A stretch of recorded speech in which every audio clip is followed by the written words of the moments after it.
நிறைமாத நிலவே வாவா நடைபோடு மெதுவா மெதுவா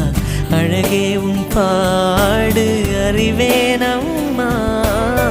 மசக்கைகள் மயக்கம் கொண்டு மடிசாயும் வாழை தண்டு சுமையல்ல வாரம் சுகம்தான் அம்மா தாயான பின்புதான் நீ பெண்மணி தோள் மீது தூங்கடி கண்மணி கண்மணி காலையில் தினமும் கண் விழித்தால் நான் கைதொழும் தேவதை அம்மா அன்பென்றாலே அம்மா என் தாய் போலாகிடுமா இமை போல் இரவும் பகலும் என்னை காத்த கண்ணையே உனதன்பு பார்த்த பின்பு அதை விட வானம் பூமியாவும் சிறியது